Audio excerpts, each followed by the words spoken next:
पार्टियां हैं उन सब से ये प्रार्थना करता हूं कि हर समाज की हर ताकत अपने उस ज्ञान का, मैं LLM पास हूँ, मेरी बिरादरी के बहुत बच्चे दूसरों के घरों में सेवा करती रही हैं। नाई जाति जो दूसरों की सेवा करती रहे, नाई जाति वो जो नमक हलाल वफादार। गाइस इस वक्त हम हैं दिल्ली में, जी हाँ दिल्ली में, और ऑल इंडिया टूर में मैं निकला हूँ सेन समाज को जागृत करने के लिए, जी हाँ।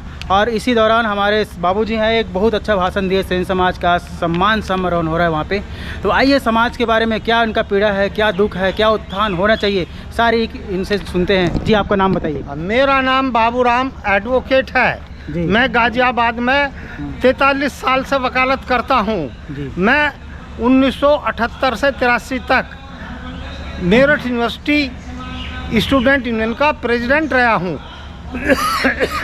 मैं गाजियाबाद में वकालत करते हुए इस संघर्ष में हूँ कि जनसंख्या के अनुपात में इस देश के कमेरों को, इस देश के लेबर समाज को, इस देश के निर्माताओं को उनकी जनसंख्या के अनुपात में हिस्सेदारी मिलनी चाहिए। भारतवर्ष में विभिन्न जातियां और धर्मों का निवास है। यहाँ की हर राजनीति जाति और धर्म के ऊपर निर्भर करती है और जाति और धर्म के अनुसार ही समाज का ताना बाना बनाया हुआ है। जाति और धर्म के अनुसार ही देश की आज़ादी 1947 से अब तक 77 साल होने के बावजूद भी इस देश के लेबर समाज को उसकी हिस्सेदारी नहीं मिली है। हमारी जितनी % वोट है सेन समाज नाई जाति की 1947 उससे पहले, देश की आज़ादी से पहले 1930-31 में प्रथम बार जब जनगणना हुई थी तो उसमें 5% वोट थी, 5% जनसंख्या, 5% मत संख्या। और वो 5% जनसंख्या मत संख्या के अनुसार सन 1947 से और 52 में पहला चुनाव हुआ और अब जो 24 में हुआ है वो लोकसभा का 18वां चुनाव हुआ है।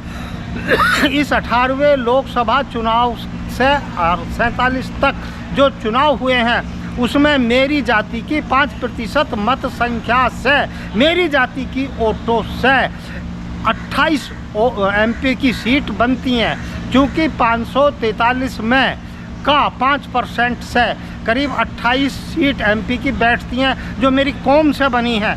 और आज 24 में 18 हो गई है और 28 और 18 का गुणना करके करीब 400 MP नाई जाति की वोटों से बन चुके हैं। और उन 400 MPओं में खास बात यह है कि नाई जाति का एक भी MP नहीं है।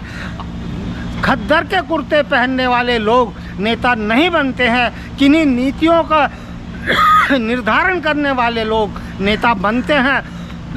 हमारी नीति है कि जनसंख्या के अनुपात में हर जाति को, हर समाज को, हर वर्ग को उसकी राजनीतिक हिस्सेदारी मिलनी चाहिए।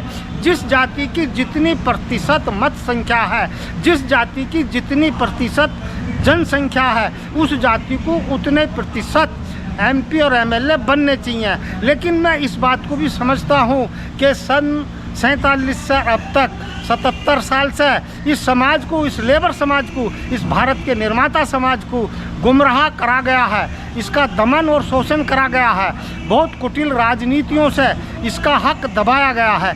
इसलिए अब हम चाहते हैं कि कर्पूरी ठाकुर का जो सम्मान मिला है, कर्पूरी ठाकुर से सन 84 से सन 1988 तक मेरी कम से कम 10 बार मुलाकात हुई।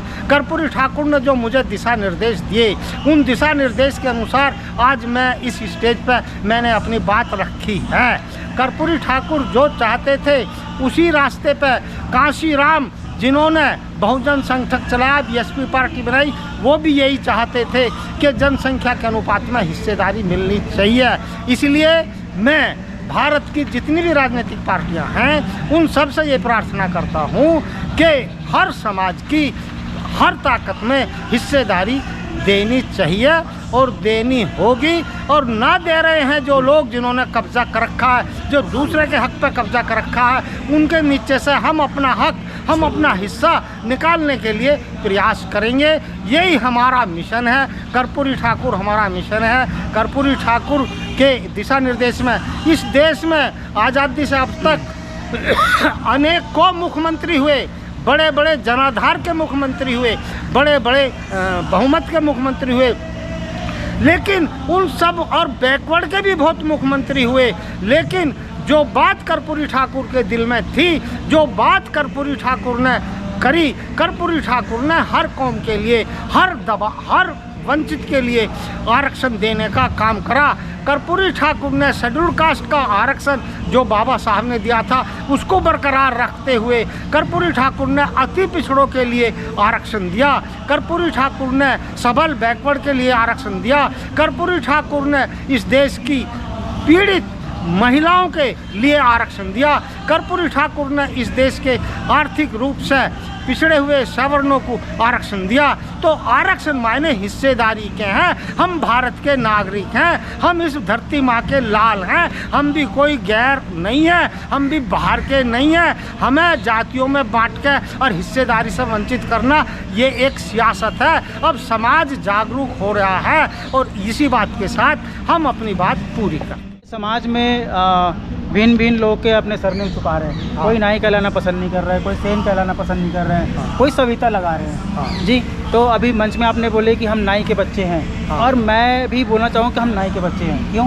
क्योंकि मेरा भाई विधायक है रिकेश सेन जी, छत्तीसगढ़ से, नाई का बच्चा है। उसने पहले बोला कि मैं नाई का बच्चा हूँ और नाई का आगे पढ़ाऊँगा कोई को। तो ऐसे कई लोग बोल रहे हैं कि नाई नहीं लगाना चाहिए। इस पर क्या आपका संदेश देना चाहेंगे? मेरा कहना ये है कि जो मूल रूप से जातिगत पेशे रहे हैं वो किन्हीं भी परिस्थितियों में रहे हों, चाहे हमने स्वतंत्र रूप से स्वीकार करें हो या हमने मजबूरी से स्वीकार करें हो, तो ये जाति नाई है। ये नाई जाति जिसकी औरतें दूसरों के घरों में सेवा करती रही हैं, नाई जाति जो दूसरों की सेवा करती रहे, नाई जाति वो जो नमक हलाल वफादार बरकरार गुलाम रहकर सेवा करती रही है, नाई जाति वो जो विश्वास करती रही है। आज उसे सैन भक्ति काल में सैन भगत की कोई विचारधारा ऐसी नहीं है जिस पर हम चल कर अपने समाज को हिस्सेदारी दिला सकें।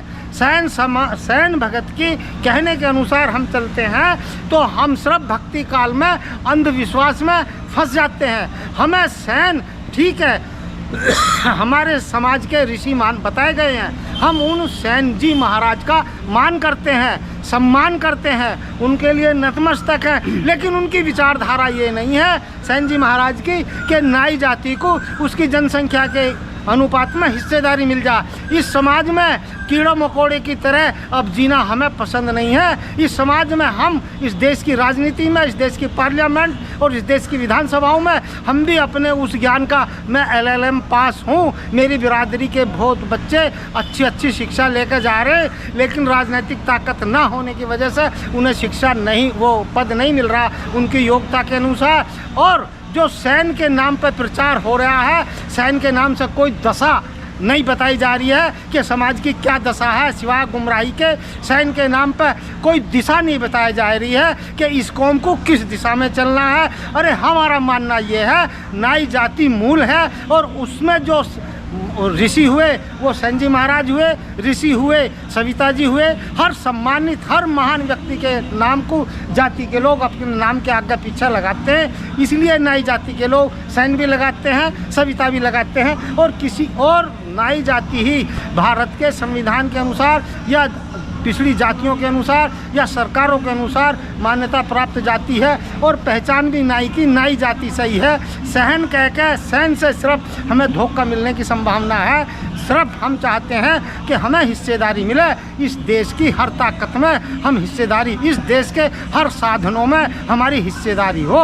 हम इस देश के नागरिक हैं, हम इस भारत माता के लाल हैं, हम कोई गैर नहीं है। हम मेहनत करते हैं, हम पसीना बहाते हैं, हमारे पीढ़ियों पसीना बहाती चली आई हैं, चाहे मुगल काल हो और चाहे अंग्रेजी शासन हो और चाहे उससे पहला काल हो। अब देश आज़ाद होने के बाद और 77 साल की शिक्षा प्राप्त करके हम लोग इतने जागरूक हो गए हैं और हैं जी। ठीक है।